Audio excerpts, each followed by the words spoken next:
ஒகேனக்கலுக்கு நீர்வரத்து 28,000 கனஅடியாக தற்போது அதிகரித்திருக்கிறது. அது தொடர்பான அண்மை செய்தியை நாம் பார்த்துக் கொண்டிருக்கிறோம். இன்று காலை 6 மணி நிலவரப்படி 14,000 கனஅடியில் இருந்து தற்போது 28,000 கனஅடியாக நீர்வரத்து அதிகரித்திருப்பதாக அண்மை தகவல் கிடைத்திருக்கிறது.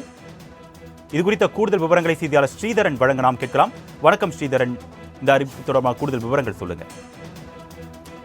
வணக்கம் அர்னேஷ். கர்நாடகா, கேரளா காவிரி நீர்பிடிப்பு பகுதியில் தென்மேற்கு பருவமழை மற்றும் மேற்கு தொடர்ச்சி மலைப்பகுதியில் மழை பெய்து வருகிறது. இதன் காரணமாக கர்நாடகா மாநிலத்தில் உள்ள கிருஷ்ணராஜசாகர், கபினி, ஹேமாவதி, ஆரங்கி ஆகிய அணைகளிலிருந்து முழு கொள்ளளவு எட்டப்பட்டுள்ளது. தற்பொழுது தமிழக எல்லை பகுதியான பிலிகுண்டிற்கு நேற்று மாலை 14,000 கனஅடியாக வந்து கொண்டிருந்த தண்ணீரானது தமிழக எல்லை பகுதியான தற்பொழுது நிலவரப்படி 28,000 கனஅடியாக வந்து கொண்டுள்ளது. தண்ணீர் வரத்து அதிகரித்து வருவதால் ஒகேனக்கலில் குளிக்கவும் பரிசலிக்கவும் தொடர்ந்து தடையானது நீடித்து வருகிறது.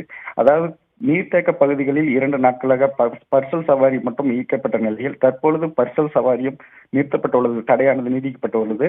தொடர்ந்து மழை அதிகரித்து வருவதால் காவிரி நீர்பிடிப்பு பகுதியிலும் தமிழக காவிரி நீர்பிடிப்பு பகுதியிலும் தொடர்ந்து மழை பெய்து வருகிறது. இதனால் ஒகேனக்கலில் தண்ணீர் வரத்து அதிகரித்துக் கொண்டே வருகிறது. ஒகேனக்கலில் உள்ள மெயினருவி, ஐந்தருவி, சினிபால்ஸ் ஆகிய அருவிகளில் தண்ணீர் வரத்து ஆர்ப்பரித்து கொண்டிருக்கிறது.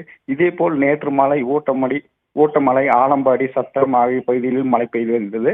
அதனால் ஒகேனக்கலில் மேலும் தண்ணீர் வரத்து அதிகரிக்கக்கூடும் என எதிர்பார்க்கப்படுகிறது. தொடர்ந்து தடை நீடிப்பால் சுற்றுலா பயணிகள் ஏமாற்றத்துடன் திரும்பி செல்கின்றனர். அர்னேஷ், விவரங்களுக்கு நன்றி ஸ்ரீதரன்.